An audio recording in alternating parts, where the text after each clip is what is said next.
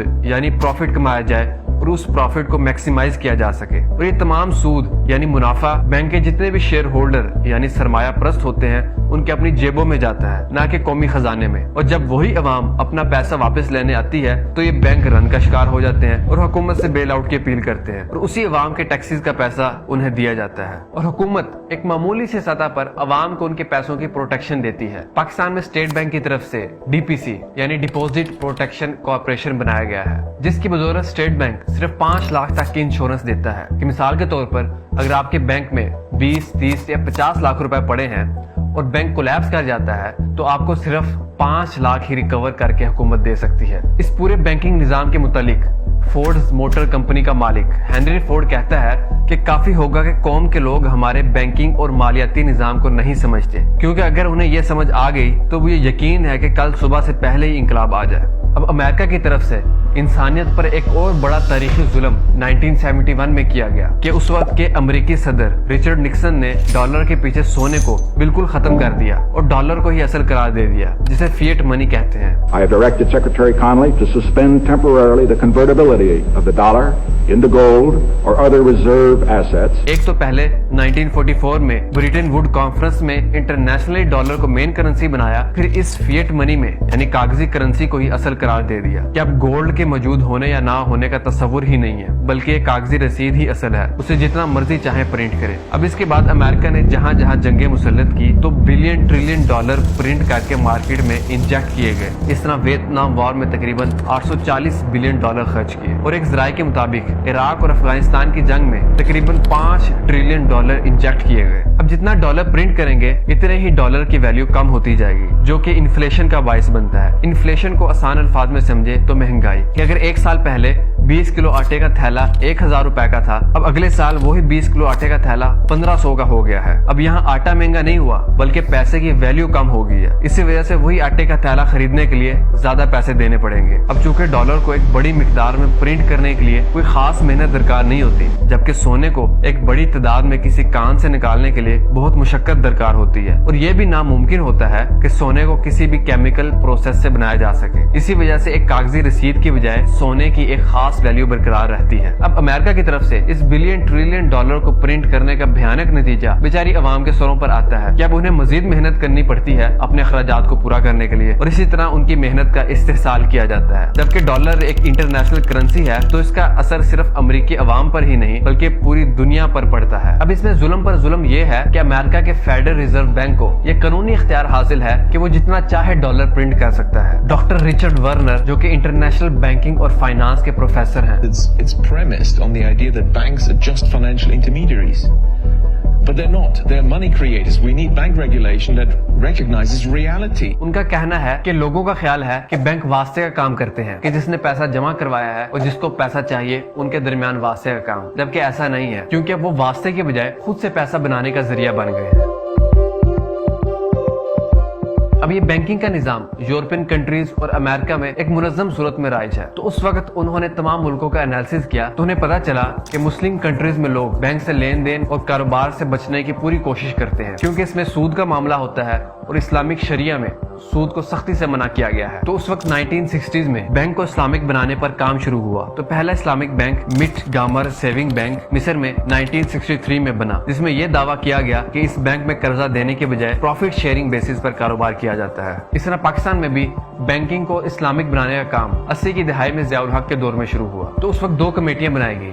ایک کمیٹی معیشت کے ماہرین کی بنائی جس کی سربراہی اس وقت کے وزیر خزانہ غلام اسحاق خان کر رہے تھے، اور دوسری علماء کی کمیٹی بنائی گئی جس کی سربراہی مفتی تقی عثمانی صاحب کو دی گئی۔ تو کچھ عرصے کے بعد ان دونوں کمیٹیوں سے رپورٹ لی گئی، تو معیشت کے ماہرین کی رپورٹ کے مطابق اگر اسلامک بینکنگ بنانا چاہتے ہیں تو پوری معیشت میں اہم تبدیلیاں کرنی پڑیں گی، اور خاص کر IMF سے جو سود پر قرضہ لیتے ہیں اس سے آزادی حاصل کرنی پڑے گی، اور ملک کے اکنامک سسٹم کو اسلامک اصولوں پر ڈیزائن کرنا پڑے گا، اس کے بغیر اسلامک بینکنگ ناممکن ہے۔ اور علماء کی کمیٹی کی یہ رائے تھی کہ اس کیپٹلسٹ سسٹم میں اسلامک بینکنگ ممکن تو نہیں، تاہم چند ہیلے کر کے اس کو اسلامک بنانے کی کوشش کی جا سکتی ہے، اور ضیاء الحق صاحب کی خواہش پر اس پر کام شروع ہوا، اور اس کا پہلا پروجیکٹ میزان بینک کے نام سے 2002 میں وجود میں آیا، اور انہی اصولوں کی بنیاد پر ملک کے تمام بینکوں کو اسلامک بنانے پر کام شروع ہوا، جو کہ آج باقاعدہ منظم صورت میں پورے بینکنگ سسٹم میں رائج ہے۔ اب اسلامک بینکنگ کا دعویٰ ہے کہ وہ کسی بھی شخص کو قرضہ دینے کے بجائے اس کے ساتھ بیع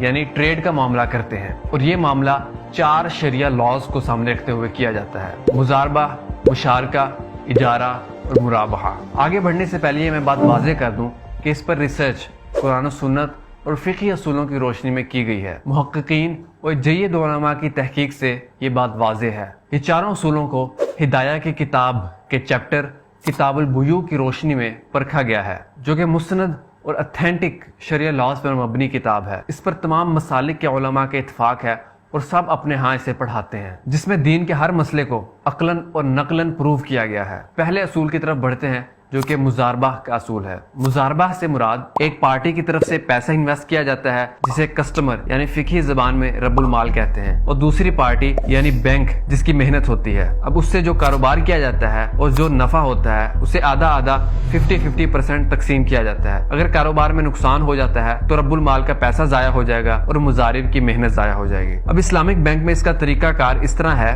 کہ تمام کسٹمر جو کہ اپنی بچتیں رب المال کی حیثیت سے جمع کرواتے ہیں، انہیں ایک ڈپوزٹر پول میں جمع کیا جاتا ہے، اور بینک مضارب کی حیثیت سے اس پیسے کو اٹھا کر کاروبار کرتا ہے۔ یہاں منافع کی شرح اور ویٹیجز متعین کی جاتی ہیں، جس کا تعین 3 بنیادوں پر کیا جاتا ہے کہ کس کا کتنا پیسہ ہے اور اس نے کب تک کے لیے جمع کروایا ہے اور وہ اس پر پروفٹ کب لینا چاہ رہا ہے۔ اور بینک کی طرف سے منافع کی شرح اور ویٹیجز کا اعلان مہینے کے پہلے 3 دنوں میں کر دیا جاتا ہے، اور مہینے کے اندر اس میں کسی بھی طرح کی تبدیلی نہیں کی جا سکتی، اور کتابی ماہ کے 7 دنوں کے اندر جن سرگرمیوں کی بدولت آمدنی ہوتی ہے اس کو طے شدہ منافع کی شرح کے مطابق کسٹمرز میں تقسیم کر دیا جاتا ہے۔ اب یہ طریقہ اسلامک بینکنگ نے اختیار کیا ہے۔ اب اس کی اصل حقیقت کیا ہے، اس کو ہدایہ کے فقہی اصولوں کی روشنی میں سمجھتے ہیں۔ ہدایہ کی کتاب المزاربت میں مزاربت کے 3 بنیادی اصول متعین کیے گئے ہیں کہ رب المال کا پیسہ مزارب یعنی بینک کے پاس بطور امانت کے ہے، اور وہ وکیل ہونے کی حیثیت سے اس پر کام کر رہا ہے، اور اسی بنیاد پر جو نفع ہوگا وہ اس میں شراکت دار ہوگا۔ اب یہاں امانت سے مراد یہ ہے کہ بینک یعنی مزارب جو بھی اس پیسے سے کاروبار کرے گا تو اس سے اس کاروبار کا ایک ایک پائی کا حساب رب المال یعنی کسٹمر کو دینا ہوگا۔ یہ پہلی اور بنیادی شرط ہے۔ اب یہاں اسلامک بینک میں یہ باقاعدہ شرائط موجود ہیں کہ کسٹمر رب المال کو یہ سختی سے منع ہے کہ وہ بینک سے کاروبار کے نفع اور نقصان کا حساب لے۔ یہاں مزاربت کی پہلی شرط کے خلاف ہی کام کیا گیا ہے۔ اسی طرح دوسری شرط ہے کہ رب المال یعنی کسٹمر نے مزارب یعنی بینک پر اعتماد کرتے ہوئے اپنا وکیل بنایا ہے، اور وہ وکیل کی حیثیت سے کوئی بھی کاروبار کرے گا تو اس کا مکمل حساب موکل یعنی رب المال کو آ کر دے گا۔ اب یہاں اسلامک بینک میں رب المال یعنی کسٹمر کو بالکل بھی علم نہیں ہوتا کہ اس کا پیسہ کس کاروبار میں لگ رہا ہے، اور بینک کاروبار کا تمام معاملہ کسٹمر کے علم میں نہیں لاتا۔ یہاں مزاربت کی دوسری شرط کے خلاف بھی کام کیا گیا ہے۔ اب چونکہ ان 2 شرائط کے ممکن ہونے کے بعد پھر تیسری شرط رکھی گئی ہے کہ وہ منافع میں شریک ہو۔ اب یہاں اسلامک بینک نے بھی منافع میں ایک خاص پرسنٹیج رکھ دی ہے۔ اگر آپ اسلامک بینک کے پروفٹ شیئرنگ کی پچھلی تمام رپورٹس کو اٹھا کر دیکھیں تو پروفٹ کی پرسنٹیج 10 سے 11% سے کبھی اوپر گئی ہی نہیں۔ چونکہ یہاں مزاربت کے 3 اصولوں کی خلاف ورزی کی گئی ہے تو یہاں مزاربت کا معاملہ ناجائز ہو جاتا ہے۔ اسی طرح ایک اور فقہی اصول یہ ہے کہ معاملات میں جو جہالت جھگڑے کی طرف جائے تو یہ بنیادی قاعدہ ہے کہ وہ معاملے کو ناجائز کر دیتی ہے۔ اب یہاں رب المال یعنی کسٹمر کا پیسہ جو کہ بطور امانت تھا اس کا کوئی حساب نہیں دیا گیا، اور بینک جو کہ وکیل تھا اس نے کاروبار کے معاملات کا بھی کوئی علم اپنے موکل یعنی کسٹمر کو نہیں ہونے دیا کہ منافع اور نقصان کس بنیاد پر ہو رہا ہے۔ اس کا کسٹمر کو کوئی علم ہی نہیں تو یہ بات جھگڑے تک جا پہنچتی ہے، لہٰذا یہ مزاربت کے نام سے جو معاملہ ہوا وہ شرعاً ناجائز ہو جاتا ہے۔ اب آتے ہیں دوسرے اصول مشارکہ کی طرف یعنی پارٹنرشپ۔ اب اس میں کوئی بھی شخص بینک سے قرضہ لینے آتا ہے تو بینک اسے قرضے کی وجہ پوچھتا ہے کہ اسے کیا خریدنا ہے۔ جو بھی چیز اسے خریدنی ہوتی ہے بینک اس کے ساتھ وہ چیز خریدنے کے حوالے سے پارٹنرشپ کا معاملہ کرتا ہے۔ مثال کے طور پر ہوم فائنانسنگ کا معاملہ لے لیں کہ ایک شخص کو گھر خریدنا ہے جو کہ 50 لاکھ کا ہے، اس کے پاس صرف 25 لاکھ موجود ہیں، تو یہاں اسلامک بینکنگ یہ کرتا ہے کہ شرکت مال کا معاملہ کرتا ہے کہ اس گھر کو خریدنے کے حوالے سے 25 لاکھ وہ شخص انویسٹ کرے گا اور 25 لاکھ بینک انویسٹ کرے گا۔ اب اس مشارکہ کا دورانیہ